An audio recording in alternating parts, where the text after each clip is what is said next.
Hello students. So class 6 chapter 9 कारक परिचय। ठीक है, अब कारक पर ध्यान देंगे, कारक को पढ़ेंगे। कारक क्या कहलाता है? तो कारक की परिभाषा है वाक्य में जिसका क्रिया से सीधा संबंध होता है, ठीक है, डायरेक्ट कॉन्ट्रैक्ट होता है, उसे कारक कहते हैं। अर्थात क्रिया को पूरा करने में जिनका सर्वाधिक योगदान होता है वे ही कारक कहलाते हैं। जिसका क्रिया में सीधा योगदान हो, जैसे माता पुत्र के लिए बाजार से खिलौने लाती है। माता पुत्र के लिए बाजार से खिलौने लाती है। माता पुत्राय आपणात क्रीडनकानि आनयति। यहाँ पर लाने की क्रिया को करने में जिनका भी योगदान, वे शब्द सभी शब्द कारक है। जैसे माता, ठीक है, करता है, पुत्र के लिए तो संप्रदान है, बाजार से अपादान है तथा खिलौने कर्म है। संस्कृत भाषा में 6 कारक माने जाते। कितने? 6 कारक। फर्स्ट कौन है? कर्ता कारक, सेकंड कर्म कारक, थर्ड करण कारक और फोर्थ संप्रदान कारक, फिफ्थ अपादान कारक और सिक्स अधिकरण कारक। संबंध तथा संबोधन का क्रिया से सीधा संबंध न होने के कारण उन्हें कारक नहीं माना जाता है। ठीक है, संबंध तथा संबोधन का, इनका सीधा संबंध न होने के कारण उन्हें कारक नहीं माना जाता। तथापि कारकों को समझने के लिए उन्हें कारकों के अंदर ही गिन लिया जाता है।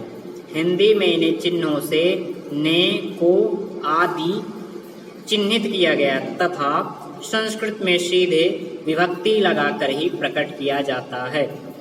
ठीक है, कर्ता ने, यह है प्रथम विभक्ति। ठीक है, कर्ता ने या कुछ नहीं, कर्म को, ठीक है, या कुछ नहीं द्वितीय विभक्ति, करण से द्वारा तृतीय, संप्रदान को के लिए, ठीक है, चतुर्थी विभक्ति, अपादान से पंचमी विभक्ति, संबंध का के की रा रेरी संबंध षष्ठी, अधिकरण में पर अधिकरण सप्तमी, संबोधन हे भो अरे संबोधन। ठीक है, ऐसे ये सब मिला करके कर्तव्य संबोधन, ये प्रथमा द्वितीय विभक्ति, तृतीय विभक्ति, चतुर्थी, पंचमी, षष्ठी, सप्तमी, संबोधन।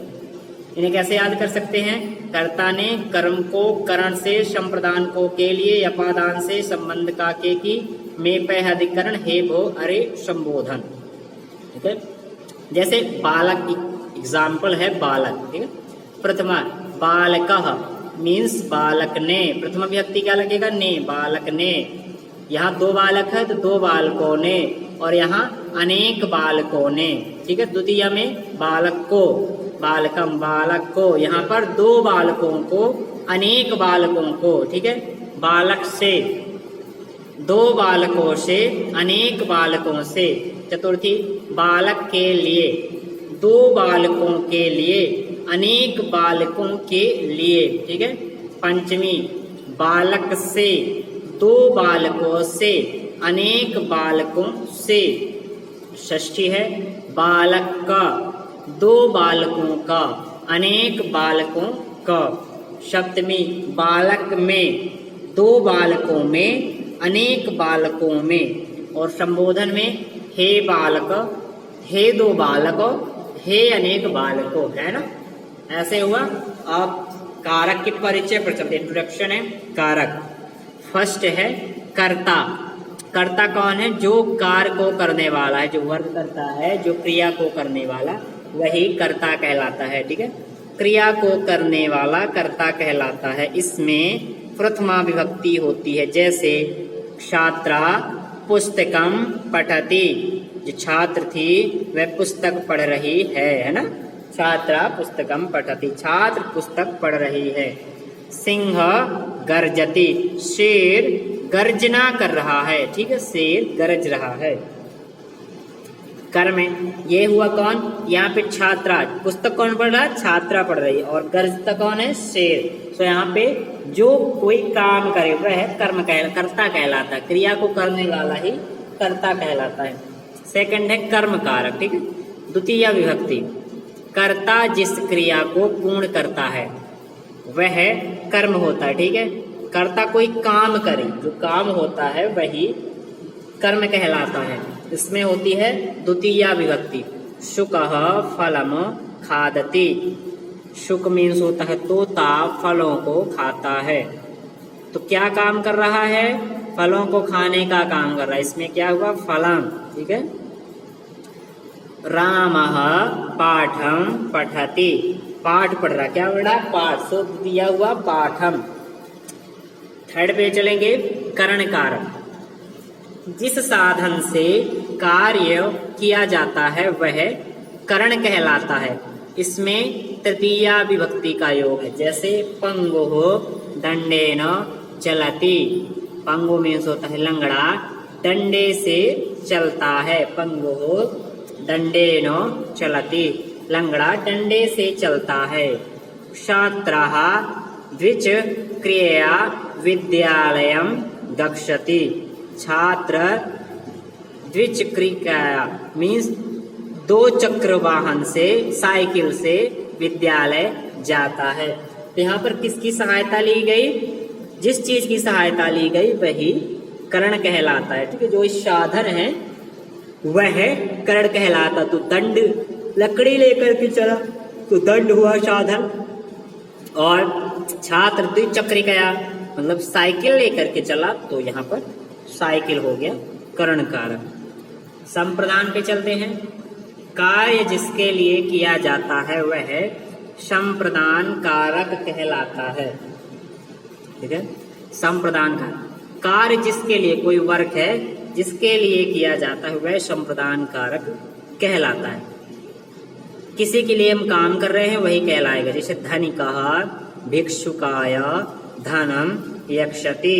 जो धनिक है, धनवान, वह भिक्षुक को, गरीब को धन देता है। ठीक है। तो यहाँ पर किसको? गरीब को, किसी के लिए। ठीक है। जिसके लिए किया जाए वो संप्रदान होता है। माता पुत्राय फलम यक्षति। माता पुत्र को फल देती है ना। यहाँ पर किसको? पुत्र को। सो यहाँ पर पुत्र हुआ संप्रदान। आपादान की ओर चलेंगे। जहां से अलग हो करके कार्य पूरा हो, जहाँ पे वर्क कंप्लीट हो, वह अपादान कारक होता है। इसमें पंचमी विभक्ति होती है। ठीक है। पंचमी विभक्ति, नदी पर्वतात् निर्गच्छति, है ना। नदी पर्वत से निकलती है, पहाड़ से निकलती है। किसी से कोई अलग हो जाए, ठीक है, अलग होने को ही अपादान कारक कहते हैं। रमा विद्यालयात् आगच्छति। रमा विद्यालय से आ रही है। ठीक है। यहाँ से विद्यालय से अब वो आ रही, अलग हो गई, सो अपादान कारक। संबंध कारक। संबंध कारक क्या है? संबंध बताने वाला पद संबंध कारक कहलाता है, जिसमें षष्ठी विभक्ति का प्रयोग होता है। जैसे नकुलः अर्जुनस्य अनुजः अस्ति। नकुल अर्जुन के छोटे भाई है। ठीक है। तो यहाँ पर संबंध किसका है? नकुल का और अर्जुन का। ठीक है। अनुज अस्ति। श्रीराम दशरथस्य ज्येष्ठः पुत्रः आसीत्। किसी से संबंध बताए वह संबंध कारक कहलाता है। अधिकरण कारक की ओर चलेंगे। जिस आश्रय पर कार्य समाप्त होता है उसे अधिकरण कारक कहते हैं। इसमें सप्तमी विभक्ति का प्रयोग होता है। जैसे सरोवरे कमलम विकसति। तालाब में कमल खिलता है। ठीक है। जिस किसी एक पर आश्रय खत्म हो वही अधिकरण कहलाता है। सरोवरे कमलम विकसति। सरोवर में कमल खिलता है। नायिका मंचे नृत्यति। नायिका मंच पर नृत्य कर रही है, डांस कर रही है, सो शब्द अधिकरण कारक हुआ। अंतिम है संबोधन। जब किसी को पुकारा जाए तब संबोधन विभक्ति का प्रयोग होता है। जैसे हे ईश्वर माम रक्ष। हे भगवान मेरी रक्षा कीजिए। ठीक है। किसी को संबोधित किया जाए, किसी को बुलाया जाए, पुकारा जाए, वही संबोधन कहलाता है। हे प्रभु त्राहि माम। हे प्रभु मुझे बचाइए, है ना।